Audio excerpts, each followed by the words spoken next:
Astro பக்தி tax நேயர்கள் அனைவருக்கும் உங்கள் தாம்பரம் ஸ்ரீ வாராகி ஈசனேசன் சுவாமியுடைய நல்லாசிகள் வாழ்த்துக்கள். ஆஸ்ட்ரோ பக்தி டாக்ஸ் நேயர்களுக்கு அடியேன் உங்கள் சிவயோகி சிவசக்திமான் சுவாமிகள் வணக்கத்தை தெரிவித்துக் கொள்கிறேன். அன்பு பக்தர்களே, செவ்வாய் இடமாற்றம், செவ்வாய் பயிற்சி. ஒரு கிரகம் சின்ன கிரகம் அசைஞ்சு கொடுத்தா கூட அதனாலும் நிறைய மாற்றங்கள் நிகழும். ரொம்ப பவர்ஃபுல்லான ஒரு பிளானட்னா அது வந்து செவ்வாய் தான். செவ்வாய் இடமாற்றம் எப்போ நிகழப்போகுது அப்படின்னு பார்த்தீங்கன்னாக்கா, ஜூலை மாதம் 12ஆம் தேதி வெள்ளிக்கிழமை முதல் ஆகஸ்ட் மாதம் 25ஆம் தேதி திங்கட்கிழமை வரை. அப்போ ஜூலை 12லேருந்து ஆகஸ்ட் 25 வரை. அப்போ ஆல்மோஸ்ட் ஒரு 48 நாட்கள் செவ்வாய் பகவான் தன்னுடைய சொந்த வீடான மேஷத்திலிருந்து ரிஷபத்திற்கு பயிற்சி அடைகிறார். அப்போ தனம், தானியம், தைரியம், இந்த 3 சம்பத்துக்களும் இந்த 3 சொத்துக்களையும் தரக்கூடிய அதி அற்புதமான 48 நாட்கள் ஜூலை 12 முதல் ஆகஸ்ட் 25 வரை. இது 12 ராசிக்கும் நடக்க போகுது, இல்லை ஒரு ராசிக்கும் உங்களுக்கு என்ன நடக்க போகுது? இப்போ வரக்கூடிய செவ்வாய் பயிற்சி மிக மிக நன்மை தரக்கூடிய, யோகத்தை வாரி வழங்கக்கூடிய பயிற்சியாக அமைகிறது. ஜாதகத்திலே ஒரு ராசி கட்டத்திலேயோ குருவுடன் செவ்வாய் இணைந்திருந்தாலோ அல்லது குரு செவ்வாய் பகவானை பார்த்திருந்தாலோ, இருவரும் ஒருவருக்கொரு பார்த்து கொண்டிருந்தாலோ குரு மங்கள யோகம் என்று ஏற்படுகிறது. இது ஜோதிட சாஸ்திரம் கொள்ளும் உண்மையான விஷயமாகும்.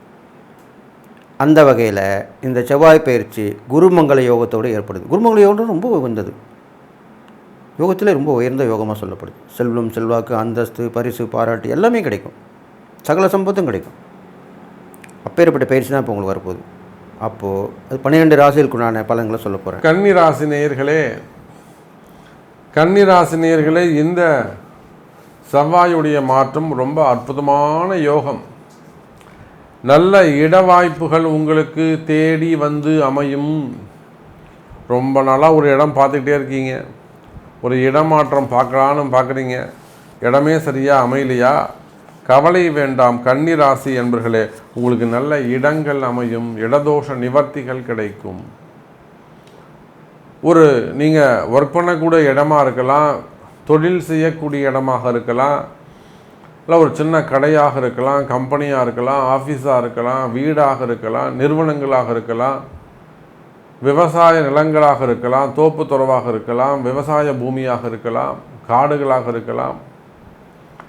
அப்போது கன்னிராசி நேயர்களே, ராசிக்கு 8ஆம் அதிபதியாக இருக்கக்கூடிய செவ்வாய் பகவான் 9ஆம் பாவத்திற்கு செல்கிறார். உங்களுக்கு இருக்கக்கூடிய எப்பேற்பட்ட இடப்பிரச்சனைகளும் பொடி தூளாகிவிடும். இடப்பிரச்சனைகள் அனைத்தும் தீரும், இடதோஷங்கள் நிவர்த்தியாகும். எனதருமை கன்னிராசி என்பர்களே, ஒரு சினிமா துறையை சார்ந்த ஒரு குடும்பம், அவங்கள அந்த சொத்து பிரிக்கிறதுலாம் பெரிய கஷ்டம், அல்லது பிள்ளைங்களுக்குள்ள ஒரு மன வருத்தம், ஒரு ஏமாற்றம், அப்படி கூட நம்ம ஒரு கௌரவமாக சொல்லுவோம். ஒரு ஏமாற்றம் ஏமாற்றிட்டாங்க. அப்போ அது எல்லாமே இடதோஷத்தை குறிக்கக்கூடியது, அவங்க இருக்கக்கூடிய வீட்டை குறிக்கக்கூடியது. ஒரு இங்கே செய்யக்கூடிய தொழில் நிறுவனங்களாக இருக்கலாம், கடைகளாக இருக்கலாம், கம்பெனியாக இருக்கலாம். ஓஹோன்னு ஒரு நிலையில் அவங்கள ஓஹோன்னு வாழ வச்சுருக்கலாம், அந்த இடம் தான் அவங்கள வாழ வச்சுருக்கோம்.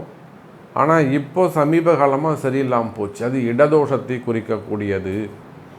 அப்போ இடதோஷ நிவர்த்தி உங்களுக்கு சரியான பரிகாரமாக அமையும். அந்த இடதோஷத்துக்கான பரிகாரம் சரியான நிவர்த்தியாக அமையும். எனதருமை கன்னிராசி நேயர்களே, இன்னும் சொல்லப்போனால் இந்த செவ்வாயுடைய பயிற்சி இடமாற்றங்களை ஏற்படுத்த போகுது. ஊர் விட்டு ஊர் மாறுறதோ, டிரான்ஸ்ஃபர் ஆகிறதோ, இல்லை வேலையில் மாற்றங்கள் வருவதோ, இல்லை கம்பெனி மாறுவதோ, இல்லை கம்பெனியேவும் நீங்கள் இடமாற்றம் செய்வதோ, அது ஏதோ ஒரு இடமாற்றத்திற்கான காலமாக அமைகிறது. கன்னிராசி நேயர்களே, தொழில் அமைப்புகளை பொறுத்தவரையிலே, வருமானத்தை பொறுத்தவரையிலே அபரிமிதமானதாக இருக்கும். தொழிலில் நல்ல வளர்ச்சி இருக்கும், தொழிலில் இருக்கக்கூடிய கஷ்டங்கள் விலகும். குறிப்பாக கன்னி ராசியை பொறுத்தவரையில் இழந்த பணங்காசுகளை மீண்டும் பெறக்கூடிய காலம். எதையெல்லாம் நீங்கள் இழந்திருக்கிறீர்களோ அதையெல்லாம் மீண்டும் பெறக்கூடிய காலம். அற்புதமான காலம். நல்ல வருமானம் மிகுந்த காலமாக உங்களுக்கு அமையப் போகிறது. அதே போல் வேலை வாய்ப்புகள் சிறப்பானதாக இருக்கும். வேலையில் இருக்கக்கூடிய கஷ்டங்கள் விலகும். குறிப்பாக காவல்துறை அதிகாரிகள், அப்போல்லாம் கூட காவல்துறையில் ஒரு நல்ல ரேங்கில் இருக்கக்கூடிய ஒரு அதிகாரி நம்ம இடத்துல ஜாதகம் பார்க்க வருகிறார்.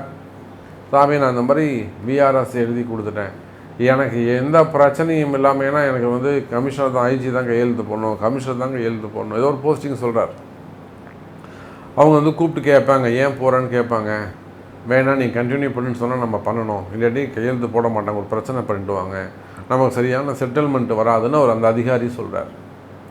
அப்போ அதெல்லாம் சரியாக நடக்கணும் சாமி அப்படின்னு சொல்ல அவங்களுக்கு நம்ம அந்த வாராகி பூஜையை செய்து கொடுத்து அவங்க சிறப்பான முறையில் நிம்மதியாக வெளியில் வராங்க.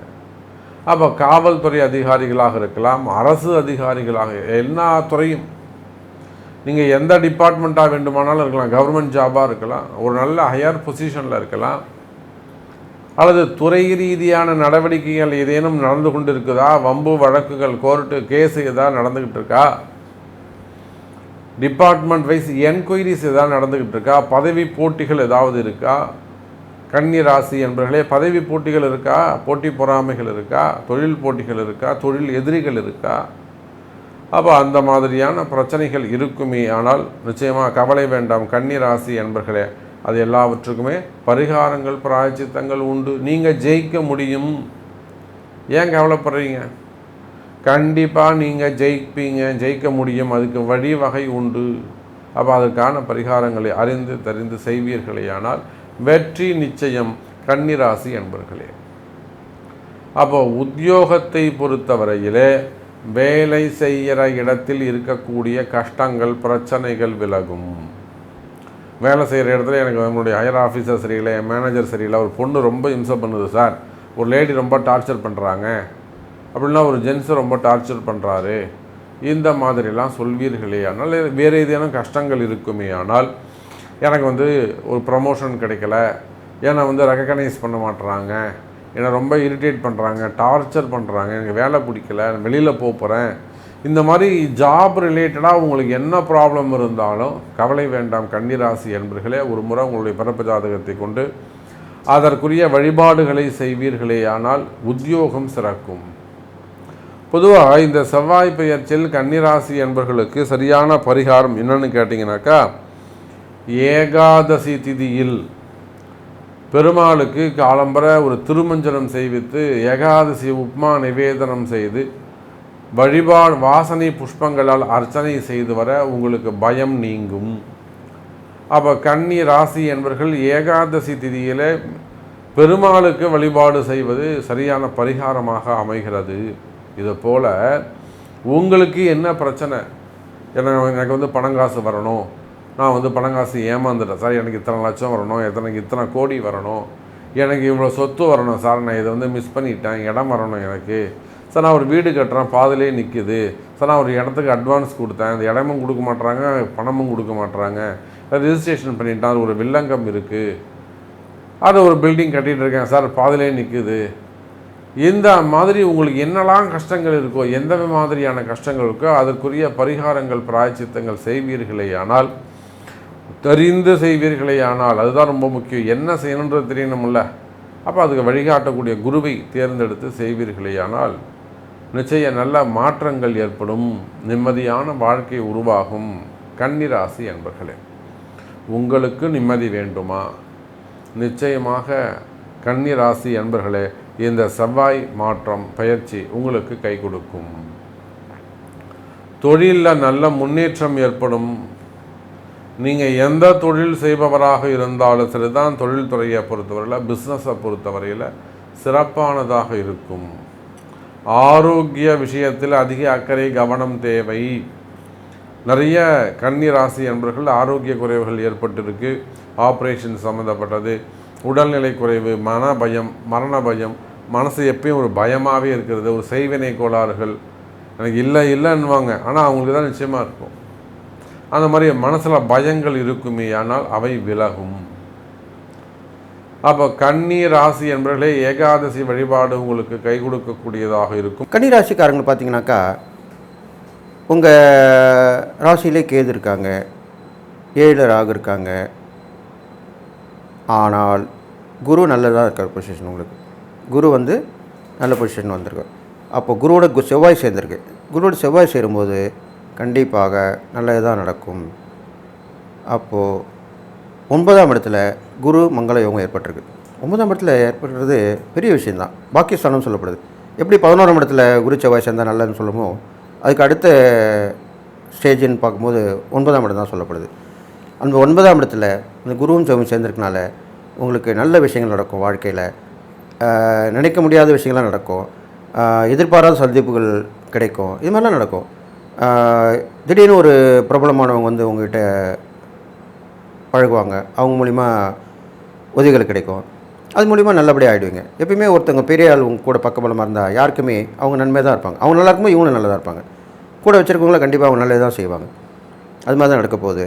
அது இல்லாமல் உங்களுக்கு அவங்களுக்கு தேவையான உதவிகளை நீங்கள் சொல்லுவீங்க. எப்பயுமே நீங்கள் ஒரு மந்திரி மாதிரி தான். உங்கள் ராசிக்காரங்க எல்லாமே ஆலோசனை கொடுவீங்க, உதவி பண்ணுவீங்க, திட்டம் வகுத்து கொடுப்பீங்க. இதெல்லாமே கன்னிராசிக்காரங்க கண்டிப்பாக பண்ணுவாங்க. அதுதான் இப்போ நடக்க போகுது. அப்போ அது மூலிமா உங்களுக்கு பலன் கண்டிப்பாக கிடைக்கும். பல வழிகளும் உதவிகள் கிடைக்கும். குடும்பத்தில் நல்லபடியாக மேலே காப்பாற்றுவீங்க. உங்கள் மனைவி மக்கள் எல்லாமே நல்லா இருப்பாங்க, சிறப்பாக இருப்பாங்க. இது இல்லாமல் நோய் நொடி வந்தாலும் கண்ணு தெரியாமல் போயிடும். வண்டி வாகனங்களால் பிரச்சனை வராது. அது மூலிமா நல்லதாக நடக்கும். பேச்சில் தொழில் பண்ணுறவங்க, பேச்சாளராக இருப்பாங்க இல்லையா, பேச்சாளர், சொற்பொழிவாளர், இது மாதிரிலாம் பாடகர், இது மாதிரிலாம் இருப்பாங்க. அவங்களெல்லாமே நல்ல பலன் பெற போகிறாங்க. பிரபலமாவாங்க, பலனும் கிடைக்கும். இது மாதிரி வருமானமும் நல்லா சேர்ந்து தொடர்ந்து இருக்கும். அதுதான் முக்கியம். இவங்களுக்கெல்லாம் வாய்ப்பு கிடைக்கிறது கஷ்டம். ஆனால் அந்த வாய்ப்பு இப்போது இந்த காலகட்டத்தில் தொடர்ந்து வரக்கூடியதாக இருக்கிறனால அதை நீங்கள் பயன்படுத்திக்கணும். அதுக்காக தான் இப்படி சொல்லப்பட்டிருக்கு. அப்போ அது மாதிரி பயன்படுத்திடுவாங்க. பெரும்பாலும் கன்னிராசிக்காரங்களுக்கு இந்த குரு செவ்வாய் பயிற்சி கண்டிப்பாக நல்லது தான் பண்ண போகுது. இது இல்லாமல் உங்களுக்கு அந்த செவ்வாய் பயிற்சியோடைய பலன் பார்க்கும்போது இன்னும் நல்லா அபரிதமாக இருக்க போகுது. அடுத்ததாக பார்த்திங்கன்னா உங்களுக்கு தைரியம், துணிச்சல், தன்னம்பிக்கை இதெல்லாமே ஏற்படும். அது மூலிமா நல்லா நடக்கும். சொந்த பந்தங்கள் ஒன்று சேர்ந்து உங்கள்கிட்ட உதவி பண்ணுவாங்க. நோய் நொடி வந்தாலும் கண்ணு தெரியாமல் போயிடும், வந்த சோடு தெரியாமல் போயிடும். அதுக்கேற்ற மாதிரி ட்ரீட்மெண்ட் எடுத்துருவீங்க, உடனுக்குடன் முடித்து பார்த்துருவீங்க. இதெல்லாமே நடக்கும். இது இல்லாமல் நீங்கள் இறை வழிபாடு பண்ணும்போது பெருமாள் வழிபாடு, லக்ஷ்மி தாயார் அம்மோட வழிபாடு, பெருமாள் வழிபாடு பண்ணலாம், அம்மன் வழிபாடு பண்ணலாம், ரெண்டுமே பண்ணிட்டு வரலாம்.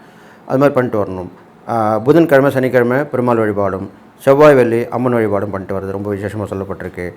இது இல்லாமல் முருகர் வழிபாடும் உங்களுக்கு பண்ணணும். ஏன்னா செவ்வாய் பயிற்சி இல்லையா, அதனால் முருகரோட வழிபாடும் பண்ணிட்டு வந்தால் கண்டிப்பாக நல்லது நடக்கும். முருகருக்கு விரதம் இருந்து பாருங்கள், கண்டிப்பாக நல்லது நடக்கும். நல்லா கேட்டுங்க. முருகர் சோதனை பண்ணுவார். சிவனும் முருகனும் சோதனை பண்ணுவாங்க, ஆனால் கண்டிப்பாக பலன் கொடுப்பாங்க. இதுதான் முக்கியமான விஷயம்.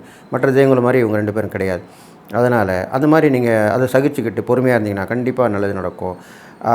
ஒவ்வொரு முருகர் கோயிலுக்கும் போயிட்டு நீங்கள் உங்களால் முடிஞ்ச உதவி பண்ணுங்கள். அங்கே உள்ள மயிலுக்கு உணவு கொடுங்க. வேல் இருந்தால் அதுக்கு அபிஷேகம் பண்ணுறதுக்கு, வழிபாடு பண்ணுறதுக்கு பண்ணுங்கள். தான தர்மம் பண்ணுங்கள், அன்னதானம் பண்ணுங்கள். முருகருக்கு பிடித்தமான பழங்கள், பஞ்சாமிரதம் இல்லாமல் அதுக்கு உண்டான பிரசாதம் வாங்கி கொடுங்க. இதெல்லாம் செய்யலாம். பழங்கள்லாம் பறவைகளுக்கு மயிலுக்கு தானே இல்லை, எல்லா பறவைகளுக்குமே பழங்கள் கொடுக்கலாம், உணவாக கொடுக்கலாம். இது மாதிரி பண்ணிட்டு வாங்க. இதெல்லாம் செஞ்சுட்டு வந்தீங்கன்னா உங்களுக்கு கண்டிப்பாக இந்த செவ்வாய் பயிற்சி பலன் கண்டிப்பாக நல்லதாக நடக்கும். தான தர்மம் பண்ணும்போது நீங்கள் பார்த்தீங்கன்னாக்கா உங்களுக்கு இல்லாதப்பட்டவங்களுக்கு துணிமணி எடுக்கணும்னு சொல்லியிருக்கேன். எப்பவுமே உணவு கொடுக்கறதுன்றது எல்லாம் பொதுவாக கொடுக்குறது. நீங்கள் உங்கள் ராசிக்கு துணிமணி எடுத்து கொடுக்கறது ரொம்ப நல்ல விஷயமாக சொல்லப்பட்டிருக்கு. உங்களால் முடிஞ்ச உங்கள் சக்திக்கு ஏற்ற மாதிரி கொடுத்துட்டு வரலாம். அப்போ அதனால் அவங்க பலன் அடைவாங்க. நீங்கள் வாங்கி கொடுக்கலாம், இல்லைனா கூட்டின்னு போய் கூட கடையில் வாங்கி கொடுக்கலாம். அது மாதிரிலாம் இப்போ நிறைய பேர் பண்ணிகிட்ருக்காங்க. அது மாதிரிலாம் பண்ணிட்டு வரலாம். இதெல்லாம் உங்களுக்கு நடக்காத விஷயம் நடக்கும், தடைப்பட்ட விஷயம் விலகிடும், மறைமுக எதிர்ப்புகள் போயிடும். இதுவுமே நடக்கும். கர்மா கரையிறது தான் இது. எப்பயுமே நல்லா கேட்டுங்க. எந்த ஒரு மனிதருக்கும் ஜாதகத்தில் இல்லை கஷ்டமாக நல்ல நேரம் இருந்தால் கூட கர்மா இருந்தால் விடாது. அவனுக்கு கஷ்டங்கள் தொடர்ந்துக்கிட்டு தான் இருக்கும். எதுவுமே பண்ண முடியாது, எதுவுமே செய்ய முடியாது. அப்போ அந்த கர்மா கரையிறதுக்கு இறை நம்பிக்கையும் இது மாதிரி இறை பரிகாரங்களும் தான தர்மங்களும் தான் உதவி செய்யும். அப்போ கூட கர்மா முழுவதும் கரையாது, கொஞ்சம் கொஞ்சமாக கரையும். அப்போ கொஞ்சம் கொஞ்சமாக கரையும் போதே உங்களுக்கு போதுமே. அதுதான் உண்மையான விஷயம். அப்போது இதெல்லாம் பண்ணிட்டு வரும்போது அது நீங்கள் ஸ்டார்ட் பண்ணிட்டாலே போதும். அதுக்கு தான் சொல்லுவாங்க. இப்போது அந்த பரிகாரம்லாம் எதுக்கு சொல்கிறாங்க, இன்றைக்கி ஸ்டார்ட் பண்ணுங்கள், தொடர்ந்து ஒரு 11 வாரம் பண்ணுங்கள், ஒரு 48 நாள் பண்ணுங்கள், இப்படிலாம் சொல்கிறோம் இல்லையா? ஏன் அப்போ அதுங்க தொடர்ந்துட்டா கண்டிப்பாக விடாமல், அது பயம், பக்தியில் பயபக்தின்னு ஒன்று வேணும். அது கண்டிப்பாக உள்ள மக்களிடையே இருக்குது. அது இப்போ கொஞ்சமாக குறைஞ்சிட்டு வருது. அது குறையக்கூடாதுக்காக தான் இது மாதிரி அடியணை போன்றவர் வந்து விழிப்புணர்வு கொடுத்துட்டு வரோம். ஜோதிடர்கள், ஆன்மீக பெரியவர்கள், அருள்வாக்கு சொல்கிறவங்க, ஆன்மீக சொற்பொழிவாளர்கள் இவங்களுமே சொல்லிட்டு வராங்க. அந்த பயபக்தி இருக்கணும் தான். பயபக்தி இருந்தால் தான் மக்கள் மத்தியில் நல்லது நடக்கும். இல்லைன்னா தீய சக்தி மேலோங்கி எல்லாமே எங்கே பார்த்தாலுமே கெட்ட வழக்கம் விஷயந்தான் நடக்கும். அதனால் அதுக்கு போக விடாதுன்னு தான் இப்படி சொல்லப்பட்டிருக்கு. அதனால் இது மாதிரிலாம் பண்ணிட்டு வந்தீங்கன்னா கண்டிப்பாக உங்களுக்கு நல்லது நடக்கும்னு சொல்லிட்டு, இந்த செவ்வாய் பரிசையில் உங்களுக்கு எல்லாமே நல்லதாக நடக்க போகுது.